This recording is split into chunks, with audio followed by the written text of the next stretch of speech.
Hello दोस्तों, कैसे हैं आप। उम्मीद करता हूँ अच्छे ही होंगे। मैं अनुज सारस्वत आपका स्वागत करता हूँ आपके चैनल हिंदी मज़ेदार कहानियों में। तो चलिए शुरू करते हैं आज की मज़ेदार कहानी। काफ़ी समय पुरानी बात है। गिद्धों का एक झुंड आकाश में भोजन की खोज में उड़ान भरता हुआ जा रहा था। वह गिद्धों का झुंड भटक कर ऐसे प्रदेश के ऊपर से गुजरा जहां पर भयंकर रूप से अकाल पड़ा था। लोग दाने दाने को तरसने लगे थे। गिद्धों का सरदार, जिसका नाम गिद्धराज था, वह चिंता में पड़ गया। गिद्धों का बल क्षीण होता जा रहा था। ऐसी स्थिति में दाना पानी मिलना अति आवश्यक था। इस झुंड का युवा गिद्ध सबसे नीचे उड़ान भर रहा था। भोजन दिखाई देने पर उसे ही झुंड के गिद्धों को सूचित करना था।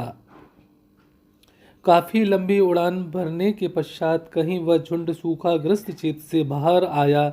उन्हें नीचे कुछ जंगल दिखाई देने लगा, जहां उन्हें कुछ उम्मीद बनी।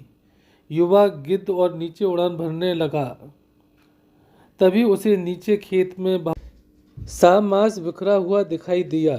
युवा गिद्ध ने अपने झुंड के सरदार गिद्धराज को सूचित करते हुए कहा, चाचा, नीचे जंगल में बहुत सारा मांस बिखरा पड़ा है, उससे हम सबका पेट भर जाएगा। सरदार ने सूचना मिलते ही गिद्धों को नीचे उतरकर जंगल में बिखरा मांस खाने का आदेश दिया। गिद्धों का सारा झुंड नीचे उतरकर मांस खाने लगा, लेकिन वह मांस पक्षी पकड़ने वाले एक बहेलिये ने बिखेर रखा था और एक वृक्ष पर पक्षी पकड़ने वाला बहेलिया जाल तानकर बैठा हुआ था। जैसे ही गिद्धों का भूखा प्यासा झुंड दाना और मांस खाने के लिए उतरा, उन पर वह जाल आ गिरा। सारे गिद्ध उस जाल में फंस गए। यह देखकर गिद्धों के सरदार ने कहा,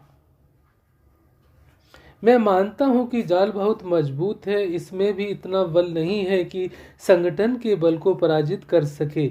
यदि हम सारे बल का अनुमान लगाएं तो मौत के मुख में जाने से बचा जा सकता है। युवा गिद्ध फड़फड़ाया, चाचा, स्पष्ट बताओ, तुम क्या कहना चाहते हो। जाल ने तो हमें तोड़ रखा है, बल को कैसे जोड़ें। सरदार गिद्धराज बोला, तुम सब चोंच से जाल को पकड़ो, फिर जब मैं फुर्र बोलूं तो तुम सब जोर लगाकर उड़ान भरना। सबने सरदार की बात को स्वीकार कर ऐसा ही किया। उसी समय जाल बिछाने वाला बहेलिया आता नजर आया। जाल में गिद्धों को फंसा देख वह खुशी से उछल गया। हाथ में डंडे को उसने मजबूती से पकड़ा और जाल की तरफ दौड़ लगाई। बहेलिया जाल से कुछ ही फासले पर था कि गिद्धों के सरदार ने आवाज लगाई, फुर्र। जब सारे गिद्ध ने एक साथ जोर लगाकर उड़ान भरी तो पूरा जाल हवा में ऊपर उठा और सारे गिद्ध जाल को लेकर आकाश में उड़ान भरने लगे। गिद्ध को जाल सहित उड़ते देखकर बहेलिया अवाक रह गया। कुछ संभला तो जाल के पीछे दौड़ लगाने लगा। गिद्धों के सरदार ने जब बहेलिये को नीचे जाल के पीछे दौड़ते हुए देखा तो उसका इरादा समझ गया।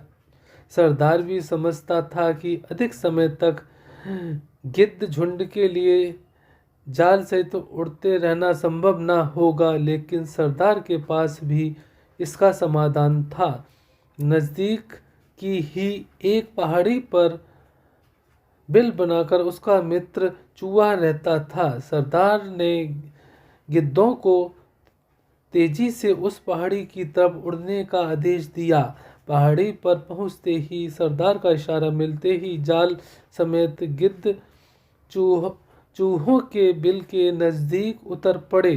सरदार मित्र चूहे को आवाज लगाई। सरदार ने संक्षेप में चूहा को सारी घटना से अवगत कराते हुए जाल काटकर उन्हें स्वतंत्र कराने के लिए कहा।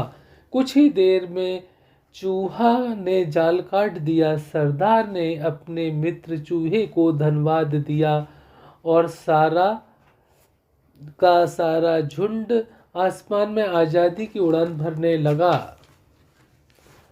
अब हमारी कहानी खत्म होती है। अगर आपको हमारी कहानी पसंद आए तो हमारे वीडियो को लाइक करें, शेयर करें और सब्सक्राइब करें। Thanks for watching. नमस्कार।